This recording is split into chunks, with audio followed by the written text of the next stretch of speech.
Well, having nothing to live up to is kind of a good position to be in. You can surprise anybody, even with a full sentence, you're a genius,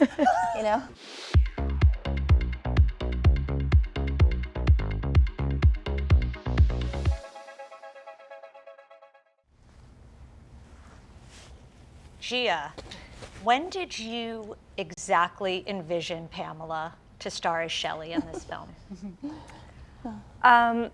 Well, it was funny because I kind of came across a picture of her. I guess you were promoting your documentary, and there was this sort of gut feeling of, well, what about her? But I didn't know too much about you at that time. And then my other cousin, Matt Shire, was like, I know who your Shelley is. It's Pamela. Watch her documentary. And I did, and I was like, you're absolutely right. Like, no one else can be her. I have to go find her. And yeah, am I allowed to tell this? Yeah. Story? and I submitted the script to her old agent, and it got turned down within an hour. And then I was able to find a way through Brandon, your son, to get her the script. And then we talked shortly after. You finally you read it really fast, and then you called me right away, and you're like, this is mine. I was like, of course it is. Like, you don't need to sell yourself to me. I want you to do it. I've got to do this. Are you sure you want me to do this? I really got to do this. Yeah, no one else could have played this role but Pamela. Yeah, and it's funny, Kate, you did not write this role with Pamela in mind, correct? I wrote it 11 years ago. I didn't have Pamela in mind, and then the first time I heard her read at our first read-through, she just said every single line the way I've always imagined them in my head. I mean, every single line was exactly the way I'd always heard them. So the alchemy was really on point. Pamela, after watching Last Showgirl, it's very evident to me that Hollywood has underestimated you for decades. Well, having nothing to live up to is kind of a good position to be in. You can surprise anybody, even with a full sentence, you're a genius. That's kind of where but no, it's timing. I just think timing and having the capacity to focus, and I don't know, it's not just that I underestimated myself too, and I think that you've got to believe in yourself for others to believe in you, and it just came at the right time. Everything just came at the right time. The stars have really aligned. This feels like such a dream experience, and I watched the movie, I felt like it was a dream. Doing the movie, it felt like a dream, and now it also feels very surreal, like I'm going to wake up and this isn't really happening, and then I'll be really pissed because it's yeah, I don't know. I feel so blessed and fortunate that I get this opportunity and chance to kind of have this, life that I've thought I could have a long time ago, and just, things get interrupted, life interrupted, and then, here we go. Now it's here we go time. Like, I'm really inspired to work, and this movie was, to see it last night for the first time was really emotional too. And doing it was emotional. So it's been a process, and it's been such a journey, and I feel like it's just beginning. Gia, I ask you the same question, or a version of the same question. Why do you think Pamela has been underestimated by Hollywood and directors all along, and what does that say about Hollywood? I feel like, being a beautiful woman, you get typecasted in a way, and I'm so drawn to actors in general that feel like they have to express so much more and have so much more to themselves, but then get pigeonholed into this kind of typecast. Dave, I think, felt a similar way of just being this kind of action guy, but really wanted to show himself as a more dramatic actor, and I like kind of working with actors that really want that chance, because it becomes such a fulfilling collaboration. Yeah, I mean, I think this is what the script talks about so much, is just like how women, creative women, mothers, daughters, anyone, is just that society can pigeonhole you, and yeah, I feel like you're really much more articulate about this. I think that what you're saying is that we are all put into boxes in order to organize what kind of women we are. And, you know, even to relate it back to the movie, it's like sometimes our children put us into this box as you're my mother, and you're the queen of my house, or you're the mother, you're the mother queen of me, and the world revolves around me as your child, you know, and we have so many more aspects to ourselves than anybody ever wants to acknowledge. And it's just very difficult to show that to the world. So when you have that opportunity, you really take it. Brenda and Kiernan, and Pamela, how did you all relate to your respective characters in the film? I really felt like Jodie was such a dreamer in the same way that Shelley was, and I think that's how I sort of initially found my way into the bond that they shared. And then really the way in is just working with Pam and soaking up all of your beautiful, beautiful energy. I mean, it was amazing to go to work every single day with everyone, because everyone was just so damn good at what they do.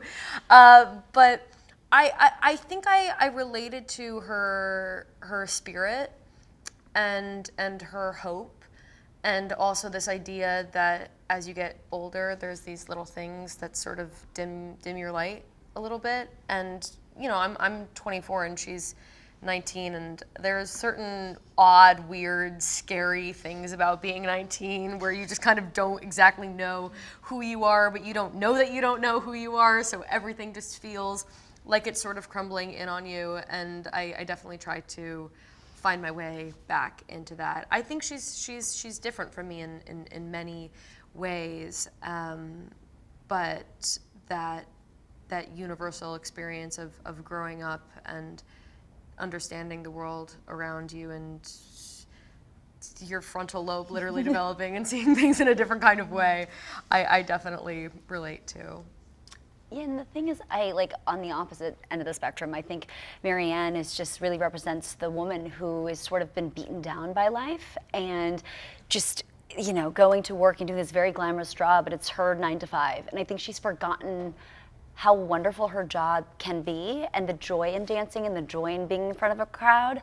And, you know, to go back on what Gia was saying before, like I wouldn't be sitting here if Gia didn't like look past the tropes that people have, or the stereotypes that people pigeonhole me in. And I remember sitting down with Gia and just having the most incredible conversation about just opportunity and wanting more out of life. We had both just we were young. She just had a baby. Our kids are the same age, and we were just talking about this crazy phase in your life where the world tells you, follow your dreams, do you, but then also be a mom, it's like, what do we do?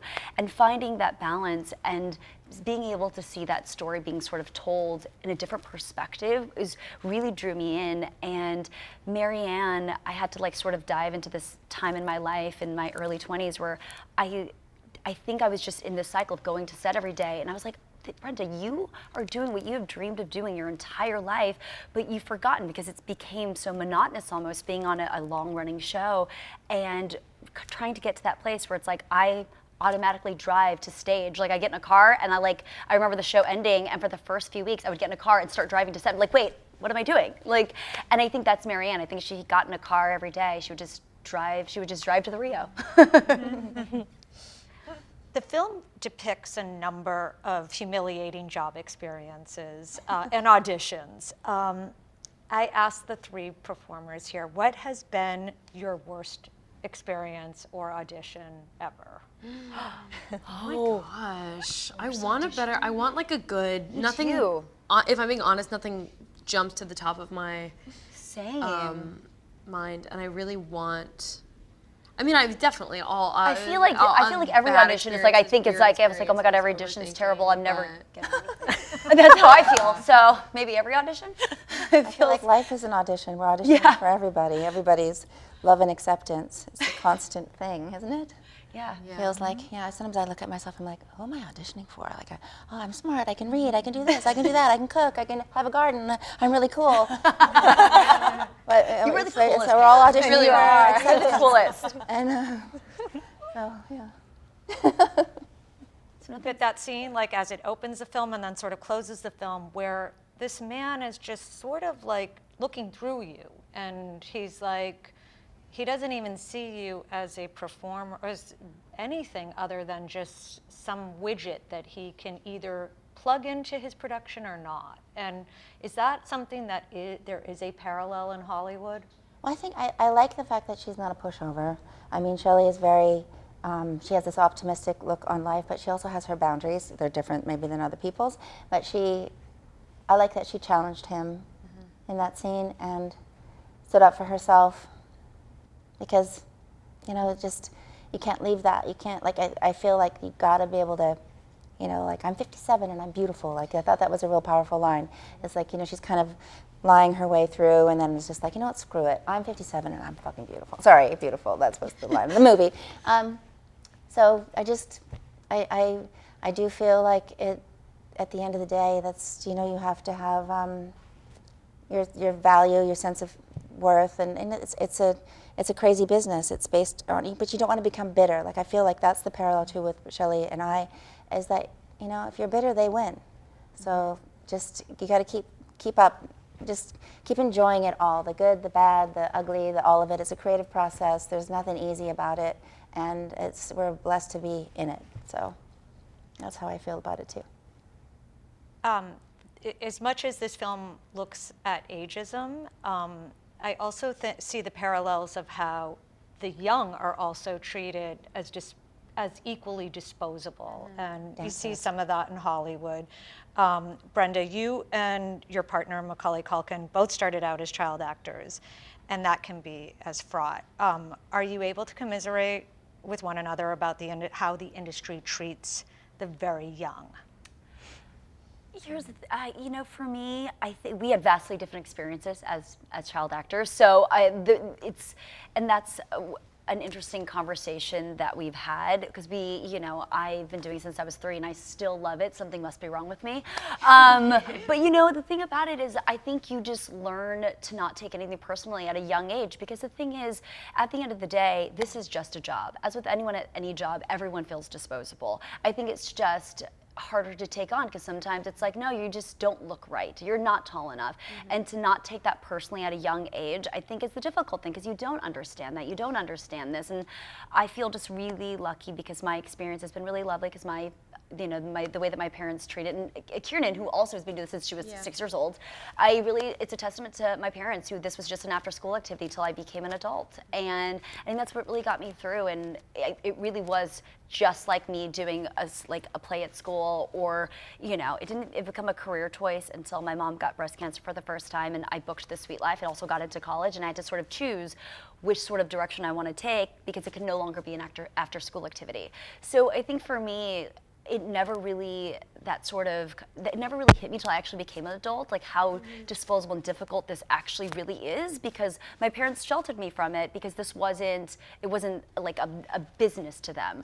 And so I think as an adult, it's harder for me to sort of, handle my emotions and keep myself in check when it comes to rejection, or, just understanding that, this is the reason we're all sitting here, is because so many visions and everything sort of has to align for something to work, and to be okay with that, to be accepting of that, and also to honor who you are and what your strengths are. I think it's been more of a journey as an adult than as a child. I'm the same. Yeah, I'm right? literally the same. It's very interesting, because I feel like I found my way, and it's like I come at it from a really lucky perspective, because I feel like I found my way into what I wanted to do through just joy. Yeah. It was just fun. And then as you get older, you start to figure out how to deal with all the other factors of it. And luckily, I've good surroundings and great your people mom was the and best. stuff, and my mom's cool. Your mom was the that always makes a difference. But yes, it is more of a mental trip as an adult than it was as a kid. I mean, surely there's things that you internalize and have to work out of course. later,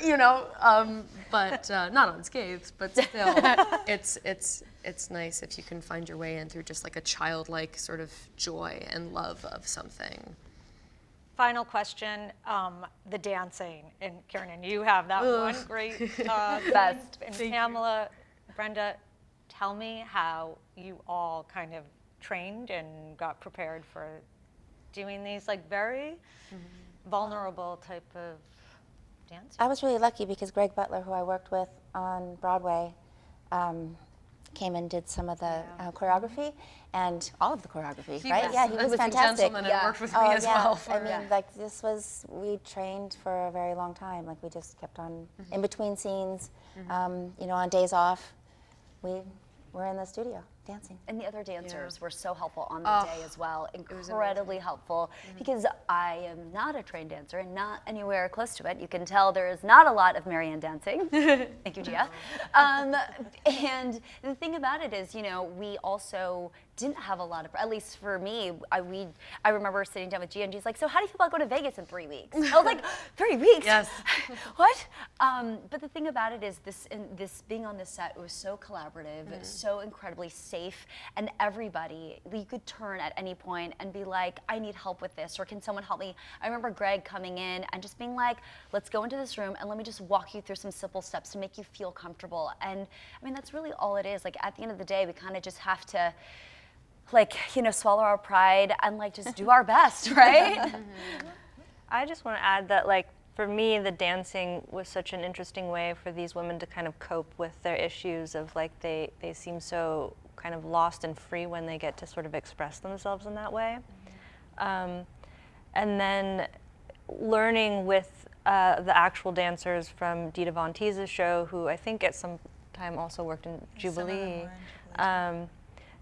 They showed us so much of how to orchestrate the costumes. It was very much another form of choreography. Those costumes are the real pieces from the Jubilee show. They're real Bob Mackie and Pete Menefee.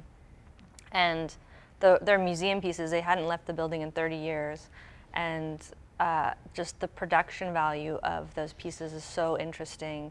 And they're really heavy. And so it's a whole other craft to see them as actors doing their lines, knowing their blocking, and then having to wear these complicated pieces, and then the cameras and they're huge and they're heavy, and so it was a real dance, and knowing when to take them off, take on the bra or take off the necklace and the earrings come first. It was a real team effort to try to figure out the rhythm of all that, but it was super fun and really interesting to learn the etiquette of what that art form used to be. And I think